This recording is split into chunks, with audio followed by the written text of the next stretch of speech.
I get the sense that if you listen to this podcast, you're like me. You're a bit of a visionary. You like big ideas, you like game-changing stuff, and you want to be ahead of this AI revolution. But if you are like me, then perhaps the word process is one of those things that you know you need to embrace, and yet it seems so difficult. I struggle with it all the time. I know it's good for me. I know that I need to embrace it, but rarely do I ever listen to somebody speak about process and be like, yeah, that is exactly what I want. And that's exactly what this conversation with Ben Serven was. Ben is the founder and CEO of Black Sheep, and this is what he does. And he is a process visionary. I met him when I first got involved in this space, but then I spent the week with him at Tony Klein's mastermind. And I swear I was like, I'm going to skip Ben's presentation because process and me are not something that we like to spend time talking about. But I'm really happy that I tapped in because as I heard him speaking, I'm like, oh my God, this really starting to click for me, really makes sense. And since meeting him, I've really begun to embrace process. He talks about it from a very existential philosophical standpoint all the way down to practical applications in this and just how it relates to leadership and wanting to build a high-performing team that is happy to do their job, which is something I really echo with. So I think you're really going to enjoy this conversation with Ben Serven.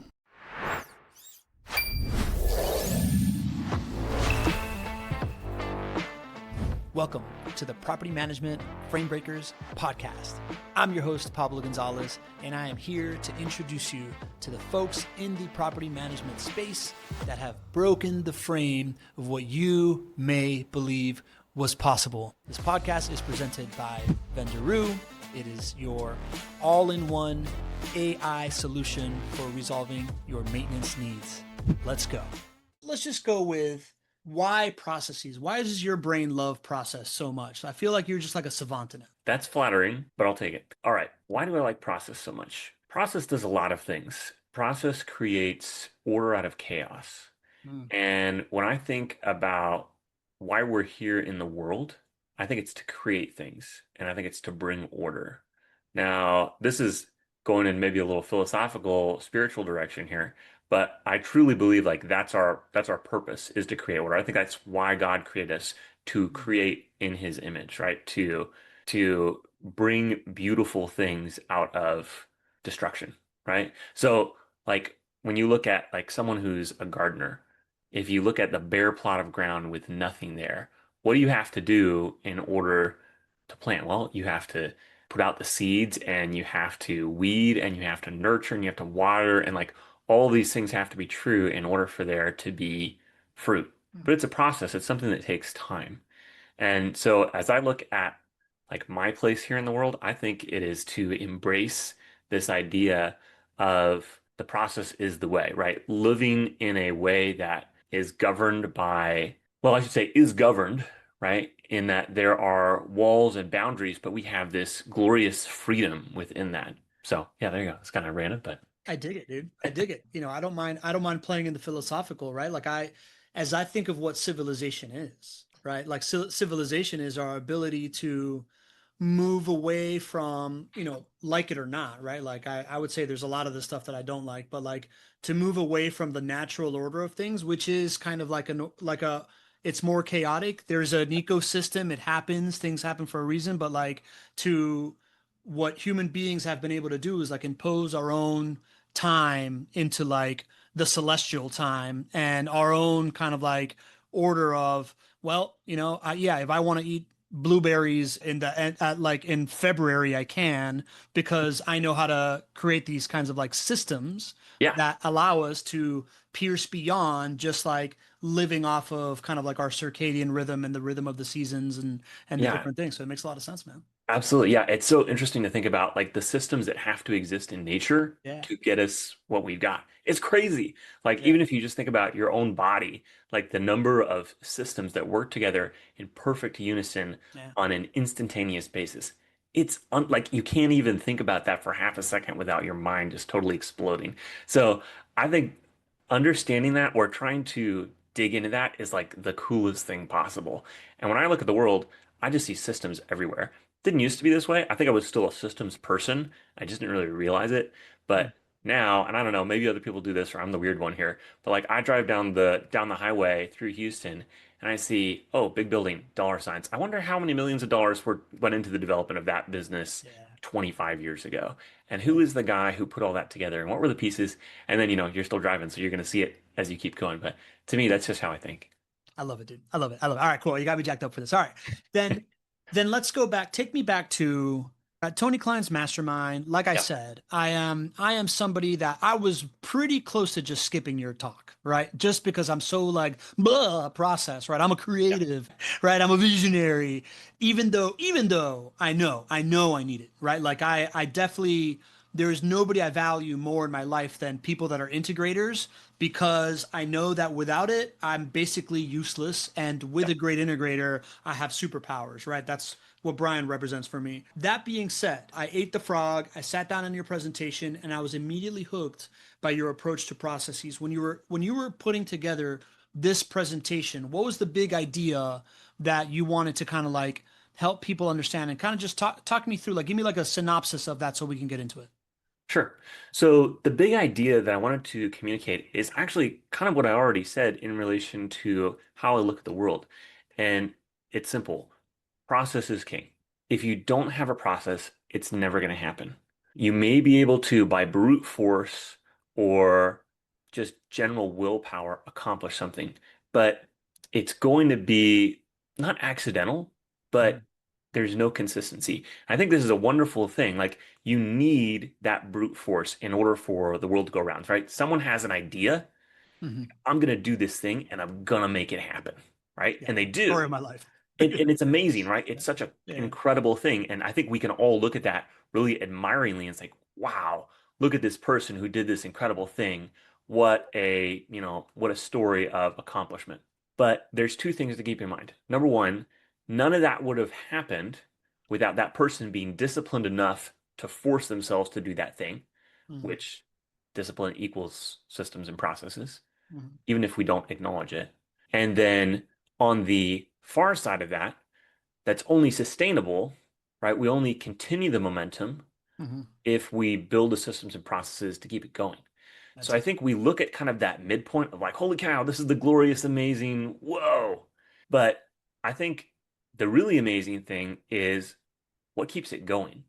What takes us past the wow moment and makes it continue to be successful? And how did we get there in the first place? What are the things that had to be true? Because obviously there is such a thing as inspiration and like things that happen in the moment that are, we want to say at least, uncontrolled by outside variables. It's just the spark. I love it, dude. But I think that there is an argument to be made that even the spark comes from something happening systematically.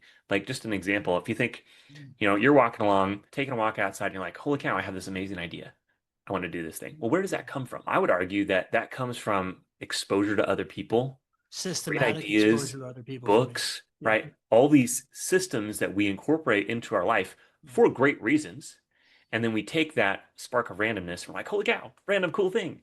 I'm totally doing this. And we don't give credit to the systems that got us there. So I'm always curious to understand what are those systems? So how can I incorporate those? Because heck, I want to have more cool ideas, right? And then on the back end, how do I keep those systems running so I have more cool ideas? Yeah. And then how do I take those cool ideas and keep them alive? So I think it's all systems, it's all processes. We're just here in this little momentary blip of life where we get to kind of tie into the systems and processes that are already running, and we get to create our own cool thing like a family or a business or a personal relationship and be systematic about that so that we can take care of these people that we care about. So good, man. As you're talking about this, right? When you're like, oh, someone gets it through brute force, I'm like, story of my life. That sounded kind of douchey. But what I mean is, I've gotten to things through brute force because I can make magic happen in certain moments, but I've had a Yeah. hard time systemizing it to happen repetitively. But as you explain what you're saying, right? Like, it just clicks in my head. This is why to me, I see this podcast. This podcast speaks a lot to visionaries, right? Like speaks to people that are trying to like break the frame of what's happening, or they're motivated by change and upside and opportunity and early adopters and stuff like that. And and I'm somebody like that. But as you explain it this way, I can draw a direct correlation to processes in my life that I didn't know existed, right? Like I tell people that my core skill set is that I'm a great conversationalist, right? Like, and the only reason why that happened is because for about 7 years, I got really involved, right? Like a lot of the insights from my business and the things that I do and professionally come from this period of about 7 years where I got really involved in nonprofits. And getting really involved in nonprofits and getting on the board of 3 different nonprofits means that I was going to like 1 to 3 networking events a week, right? Like I was going to 1 to 3 opportunities where I walked in a room full of people that I didn't know for, Mhm. like for about 7 years. And then as I was doing that, I developed insights around, oh, if I ask a certain type of question that has to do more with what people's priorities are versus what their duties are and like what they care about. And then I ask them how they're approaching that. That starts to compound into like a flywheel It of does. knowledge that I can Absolutely. recontextualize and then bring great ideas to people in conversation and I become a person of value. Right. So it's like something that is so random and so creative as being a great conversationalist comes from exactly what you just said, a systematic, repetitive approach to something where I just continue to add insights on insights on insights. And I've now extrapolated that into like my own business system. So I guess Yeah, this and is I why I'm so think attracted to this. Yeah. the beauty of what you're saying is it's so universal, right? Yeah. I think we often attribute this idea of creativity to you've just got all this creativity that's bubbling up inside of you, right? Mm-hmm. And that may be true, right? I think you can make an argument for that.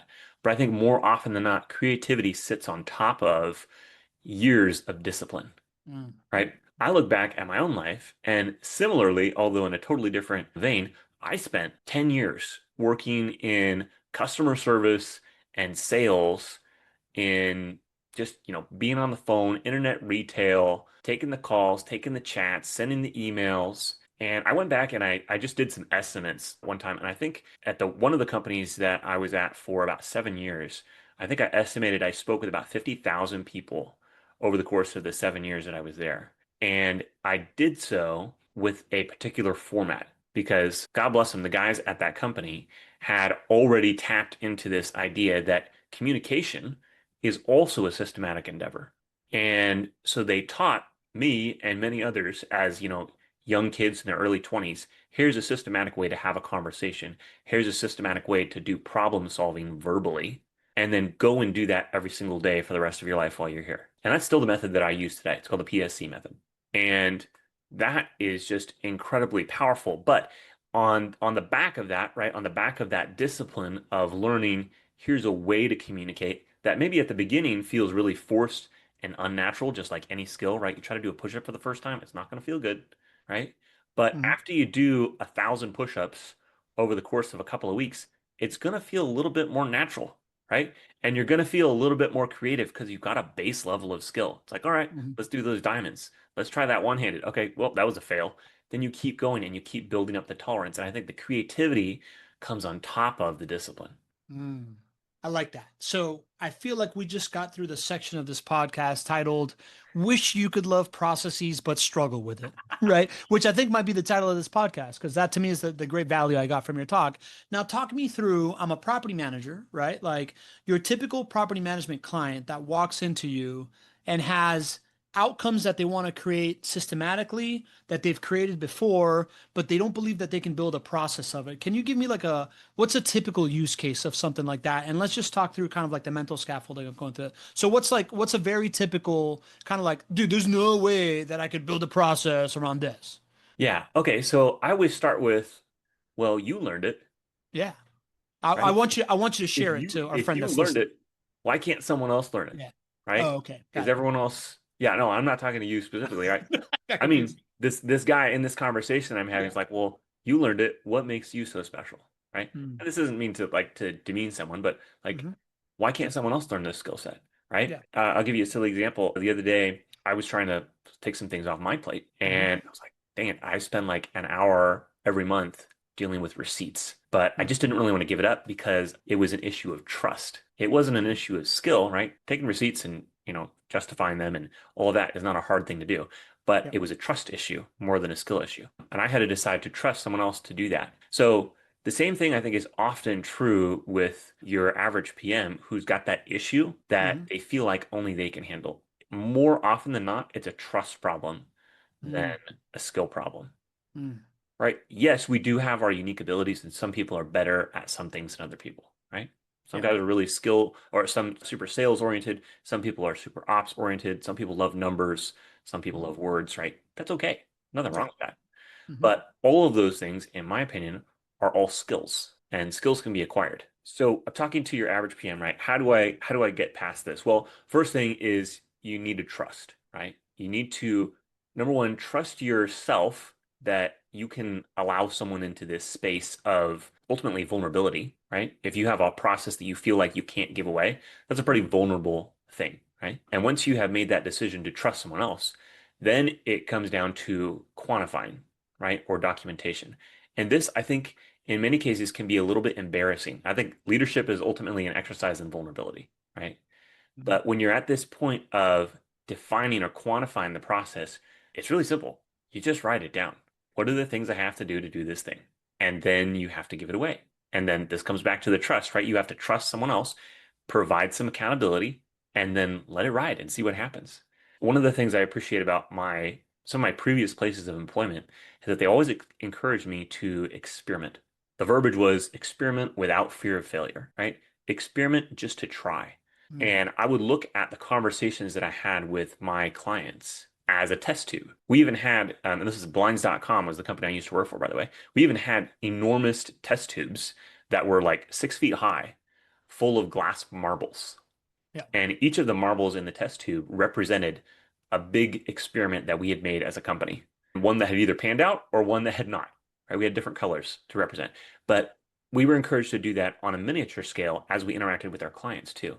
So we had to test, and if you really want to know how something's got to work or how it's going to work out when it's not in your hands, you have to try it. You can't just say, no one's ever going to be able to understand this. No one can really do this the way that I would do it. That's not true. You're telling yourself a lie until you prove that that's the case. Now, maybe you will prove it and you'll say, I was right. That was horrible. Someone else tried it and it just totally hit the wall. I think that's unlikely, but it's a very feasible outcome, right? But you don't know until you try. So you've got to start with the trust and then document it and then hand it off and let it ride and provide some accountability to see what happens. And ultimately, that person will probably do about 80% as good a job as you will. And if they can do 80% as good a job, you shouldn't be doing that task. Someone else should. And you should focus on the things that really only you can do. You're the only person who can be you, right? And I'm talking to you, but also to our property manager here. You're the only person who can provide vision in your organization, vision in alignment for what you want, right? No one else knows exactly what it is that you want. So I think as much as possible when you're thinking about processes and giving them away is look at the things that you do, be really honest, and then think about which things truly only you can do, right? What are the things that no one else could own? Like setting a vision or coaching people the way that you want them to be coached. Even that you can teach, but some people will hold on to that. I like to hold on to that, right? I'd rather do the coaching in my team. Mhm. Speaking of processes, you know what's getting really interesting to watch is onboardings at Vendoroo.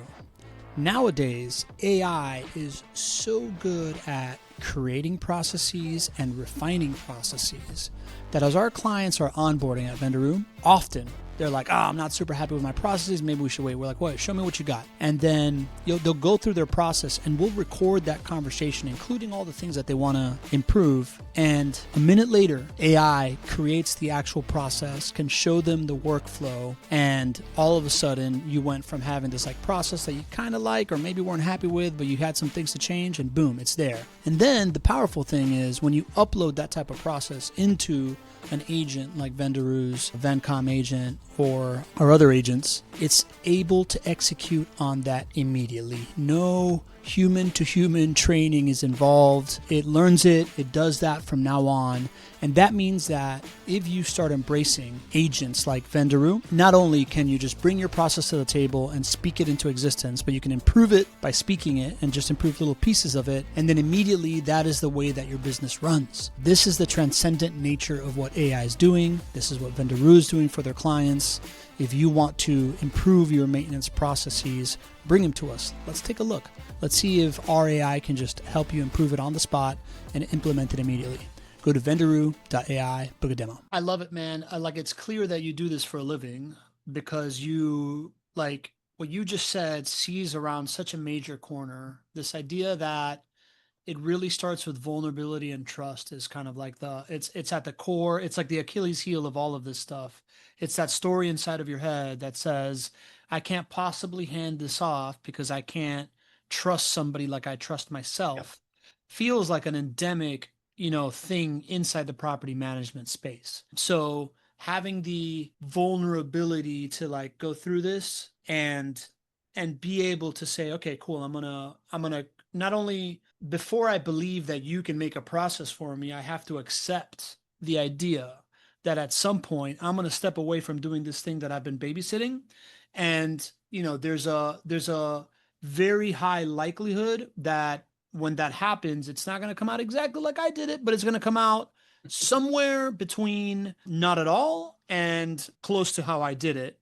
And there is a big opportunity to like recognize that you've moved the ball forward so that you can now train somebody, you can now iterate on that. And that person going through it will go through a similar journey that you went through in understanding how to be as good as you, except with some really good guardrails and a head start Yeah. Plus their own unique perspective on what that means, and their own unique which perspective. usually is going to be better than what you did. Yeah. Yeah. I like that. All right. So let's make that conceptually I'm bought in.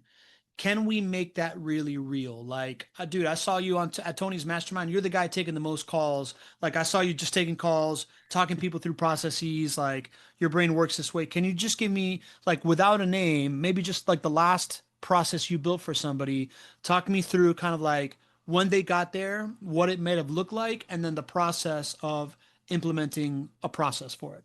Sure. So I've got a client right now. Yeah, I will skip names, Skip names. but I've got a client who has a pretty decent sized portfolio. I think I don't know, 700, 800 doors, right? On the probably the upper side of middle. Mm-hmm. And they are running on portfolio style. And they have this really challenging issue, which is not a process issue, but it's only become visible because we started working on their processes.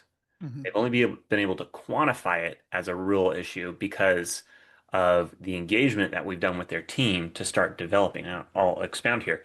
So we jumped in with this team. I think we were focusing on their onboarding processes first, Mm-hmm. if I remember correctly. And usually the way that we approach our clients is in onboarding or in renewals, because those are kind of the two entry points of quote unquote new business, right? Mm-hmm. And Mm-hmm. it's going to touch the most people. So in this case, we're working on onboarding, and we've worked through property onboarding and an owner onboarding, and we're talking about all the different processes that those touch. And it becomes evident as we're doing this that I've got two members of the team who are super bought in. They're like, yes, this is the right answer. It's giving us accountability. It's forcing our team to do things in a consistent way because in a portfolio model, they're not. Everybody's doing things their Mm-hmm. own way. They've all got a unique perspective. And again, unique perspective isn't bad, but unique perspective does not a consistent company make. There has to be some alignment. And when I bought this team on, the expectation that I had was bring the team together, unite them behind the standard. However, what we've uncovered is that there is no standard, that the leadership of the company is not defining the way things ought to go Mm-hmm. because they're unwilling to change. And so ultimately, it's led to some really fascinating conversations where I'm speaking with mid-level management about how they can encourage their leader to take the right step in leading the company. Also, at the same time, we got to build processes because we need the team to run consistently. But we also need vision from the front to say, hey guys, this is what we're doing. This is what we're about. Here's why we're going this direction. Here's why we need to be consistent. But that lack of clear leadership has made this project flounder at some level. That's the kind of conversations that we have. Heck yes, we do tons of process defining. It's like, okay, let's talk through, each minute detail of how this process works and, what's the trigger and who's involved internally and who's involved externally. What are the stages and what are the tasks and all of these details. We do all of that.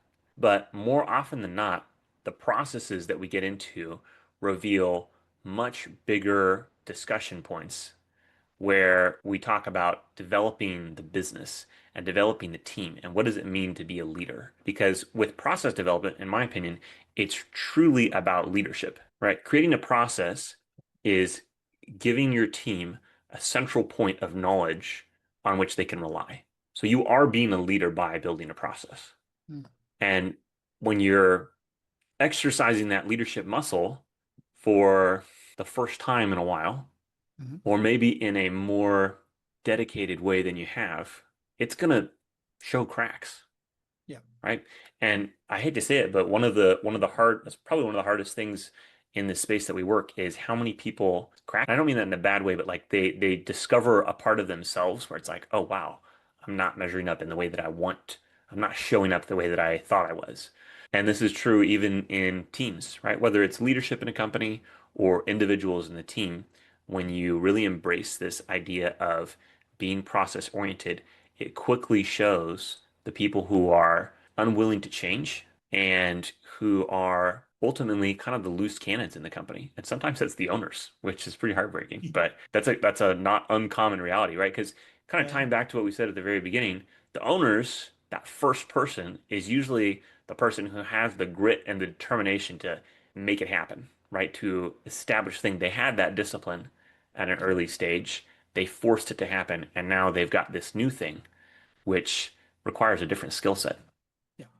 I mean, you're describing my own company to a T, right? Like I am the biggest, I am the weakest link in this process ideology at my company because I have been able to thrive in chaos and like creatively make things happen. And as I'm trying to, mature as a leader, it's everything you're saying, right? Like I look at leadership as first painting the vision and then being able to chart a course that people can believe in to get to this Hmm. vision, and then you go, and the whole thing is being able to like contextualize to people where they are with Yeah. wayfinding points based on the course and the objective and the mission, and being able to you know tell them where they are, right? Like them knowing, them being able to know on their own provides agency and provides speed, and then Mhm. the ability to then contextualize and be like, oh yes, we agree that you are here and you got to get there, or like course correct people. That's leadership, right? And then when you get Yeah. there, celebrate, right? And then start a new mission. So it's very encouraging to hear this reframed in this way because it gives me the like kick in the butt that I need to like feel that I can get there. And even as you're talking all this, right? Like one of the biggest challenges that I have is that my company, which is also my division inside of Vendoroo, there's a lot of like qualitative things that are our outputs.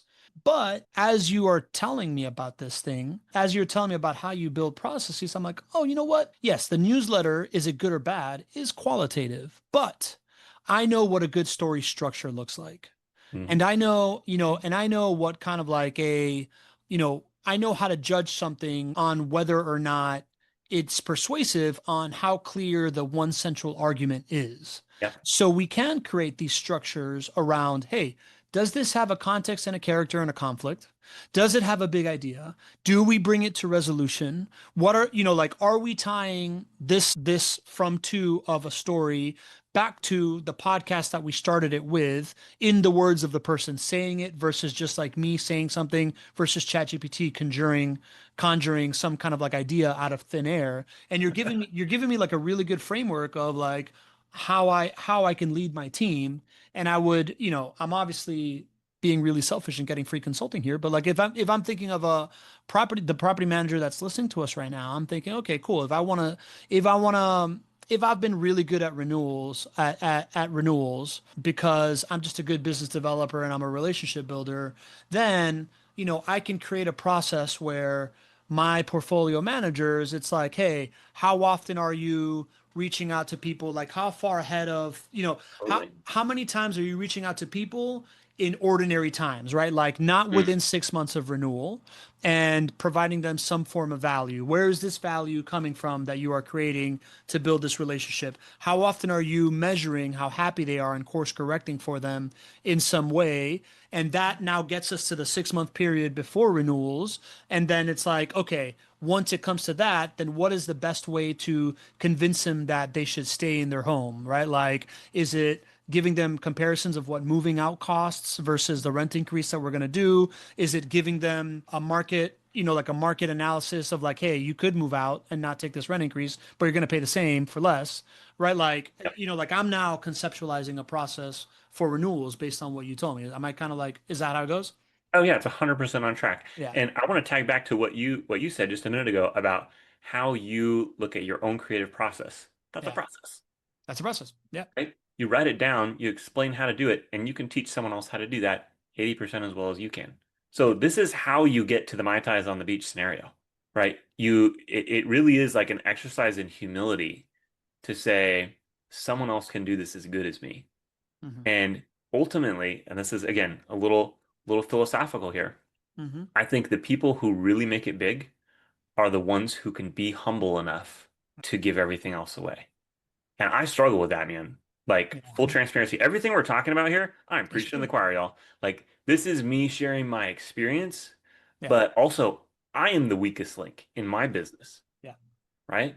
You think I'm process oriented. Gosh, you should see some of the people who work for me. Like, they're on a different level. But this is true of business leaders everywhere because we all have this same battle of pride. I'm going to make the thing happen. And then you do, and it's great. And then it's like, okay, again, pride speaking here. I want to do something bigger than what I thought I could do before. Let me bring in resources to make that happen, which requires delegation. And in order for your delegation to work, you have to have good processes. But in order for you to have good processes, you have to be more humble because you acknowledge that other people can do the things that you do as good or better than you do. And you just have to repeat that cycle over and over again. Okay, getting prideful, got to be humbled.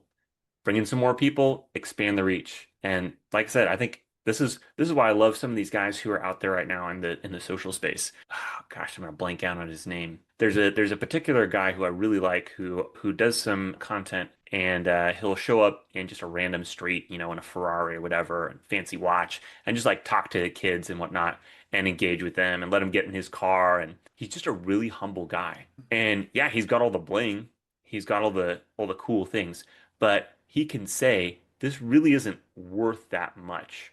Like it's just a measurement of the impact that I've had. But I can do the same kind of impact for free and change this kid's life. So anyway, I'm just kind of riffing right now, but No, this is, dude, this there's is so many this is cool why I things love about you, this. dude. This is why I love you, right? Like I think that you are, and why it's like I can look at a guy like you that's so process oriented and me who is so like chaos oriented and think that we are cut from the same cloth, right? Because what you just said, this idea of like if you're going to do big things, you got to be able to give it away, and you frame embracing process as a service, right? Like as a way of being of service to others is very similar to how I embrace relationship building as trying to be a kingmaker and not a king, right? Yeah. Like, and that is something that I've always believed as well. And this idea that you are happiest when you're in the service of others, and like, even the thing that I most echo when Reza recruited me to come to Vendoroo, he talked me through this framework of like, you know, most business leaders try to be a bullet and then they try to be a cannonball. But he realized in his prior business that the key is to become a snowball. And the difference is in the snowball, the bigger the snowball gets, the smaller that you are in Yeah. relation to the size of the snowball, right? And it's Absolutely. like, Yeah. like so this core narrative of all things that are good and all things that lead to great results come from your ability to set somebody else up to win and share in the spoils of it is something that's like deeply, deeply personal to me as well. And I love it, man. I think it's really cool. Yeah, I'm stealing this idea. I think it was from Jim Rohn, if I remember right. But he talks about how the measure of your value is measured by the number of people that you touch. And so my thought is, if I want to grow a business, Yeah. I need to figure out how I can reach more people, and not just in a, well, how do I get my marketing message out to everyone so that everyone just comes and buys my stuff? Yeah. But no, how can I truly impact and like change lives? And I remind my team of this often. It's like, guys, you're working on a process right now for a company that has a team of five, and maybe they manage 250 doors. But in those 250 doors are almost 1,000 residents. But you're going from one person to serving 1,000 and giving them a better experience and an improved life than they would have otherwise. And that's multiplied by every time we bring on another client. We get to expand our reach. And that to me is like, that gives me the shivers, right? Yeah. It's like, oh my gosh, we're we may not be in the millions yet, but someday we will be, and like we'll Mhm. have been able to touch indirectly millions of people's Yeah. lives for the better. Yeah. So yeah, man, Yeah. I like that. I like that. That's unique to the property management space in the it sense that is. like for every client you have, they have X amount of doors, and for X amount of doors, there's X amount of people living in it. So it just really starts to multiply Yeah, that number in a cool way. All right. I love this, man. Ben, I want to talk about AI with you as far as when it comes to this yeah, yeah. type of Let's do it. stuff. How do you think the world of process gets affected by AI? Is that something that you think about deeply? Okay, so the world of process is dramatically affected by AI. It's dramatically affected by computers, right? Mhm. Just kind of scaling it back for a half second.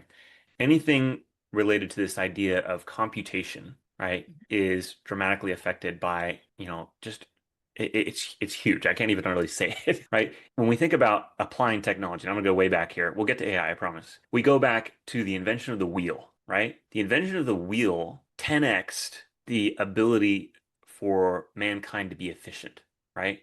And every time we come out with these new ideas and these new technologies, it has this massive outsized impact that we don't even understand. Yeah. So I think we're hitting on that right now with this birthing of large language models and AI technologies, and all this is going to have an outsized impact that we don't even realize yet. Now, back to your question, how does it affect process? Well, it affects it really dramatically because processes are simply repeatable things. Hmm. And that's what computers are best at. Things that have a trigger, things that have tasks, and then they have an endpoint. That's a process. Hmm. So I think AI is going to impact the world of process in a very dramatic way because what AI does is influence that process with a fake human, if you will, right? A creation that can pull from a large database of knowledge and interact with a real person like Hmm. a real person would expect to be interacted with. It's it's insanity. It's crazy what AI is doing in the world at large, but particularly in this place of process, because I think this area of process is still not fully touched by AI. I think Hmm. most people are still using AI for, and back to earlier parts of our conversation, things that we would say are creative, right? Hmm. Help me write this thing. I want to create this app, or draw a cool picture for me, or whatever the thing is. But AI is starting, I think you guys are leading some of the charge on this. Hmm. It's starting to hit process in a very impactful way. And I don't know what the long term is going to be on that. But I do anticipate that there will be a hierarchy of needs within this world of business where people are going to be needed to be, for lack of a better way of saying it, they're going to have to be more of a person. Yeah. Agreed. Having the ability to relate to people and to Hmm. have conversations and to have empathy is going to be more and more important for individuals to develop as a skill set.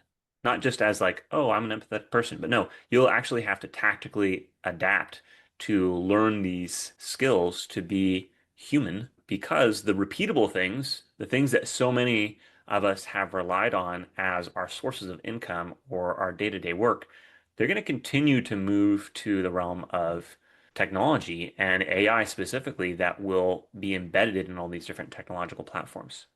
So some might say that's a death knell for property managers. I don't think so. I think that it's certainly going to change property management in some fundamental ways.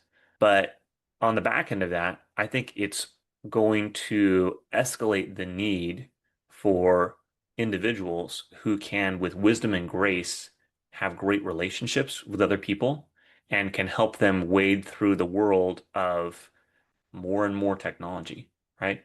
Businesses are only going to get more tech centric because we're all about efficiency, right? Every business is. You want to provide a service the fastest and the best for the least amount of money so that you can get the most people, right? It's just capitalism.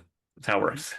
So we're going to continue to see more and more of that happening, which is only going to escalate the need for actually something you said at the event. I think let's see if I can quote you here. You can probably correct my quote. The application of AI is going to eliminate B players, and it's going to require A players. And a lot of B players are going to have to figure it out really fast because we're going to go through the same cycle of change that we saw 50 years ago. It's crazy to say with the dawn of personal computers, but just faster. Way faster. Yeah.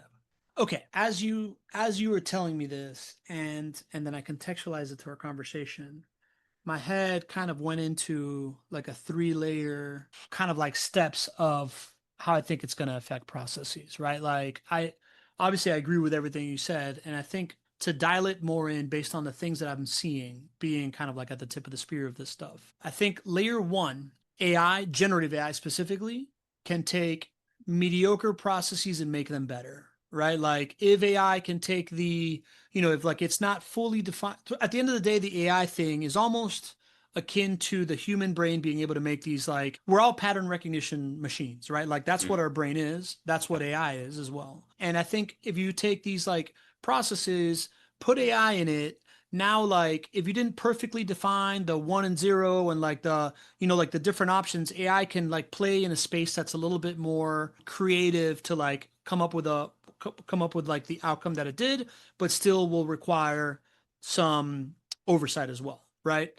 Then I think the next step up, it's going to be AI, and this is what we're seeing now. AI is going to be really good at helping you. Like once you get into the agentic layer, the AI can actually create the process for you because the agent, you're able to give it an outcome and it's going to continue until it gets to that outcome, right? So like from being put inside of processes to being the thing that can create the process. And we're seeing that now in the sense that like we're speaking processes into existence, and then the AI is able to visualize it, you approve it, and now you can like say that, okay, this is a new process, and you can even be like, in this part of the process, change this piece, and it can just like change that one piece without having to like rethink the whole thing. Once Mm. that really matures and everybody's able to do that, now we're going to be able to look at way more things that we thought weren't like processy, and like you're going to be able to do that and make processes out of stuff that you never thought you could make a process out of, which is the thing that you're saying, right? It's going to be able to like take the automation of so many things that we didn't think could get automated, that truly what it's going to do is take away the layer of just like the all the tasks that we seek value from, and the whole value is going to come from like how you can make people feel when you're in front of them and how Yeah. prepared you are to be there and all these different things and like the interpersonal connection.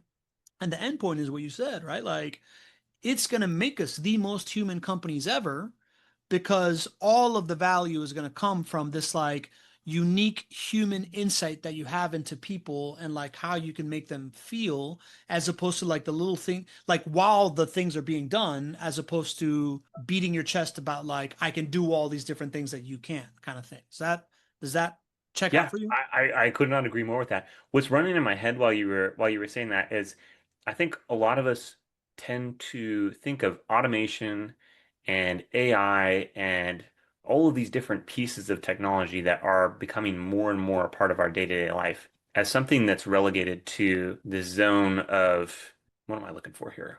Building things that are incredibly repeatable. Mm, But we're refusing to acknowledge that everything is incredibly repeatable mm, except for humanity. That's the one thing that isn't incredibly repeatable.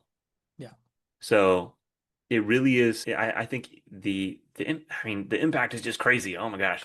But I had this crazy idea. Someone please do this in the future. One of the things that I think about when I think about automation and AI is cars, right? Cars are manufactured on assembly lines all day long, right? Used to be people. That's a great application of technology applying to the development of a very specific need. It would be so freaking cool for me to be able to go to a kiosk and draw a picture of the car that I want and have AI create that car Yeah. and then have an assembly line build that car for me.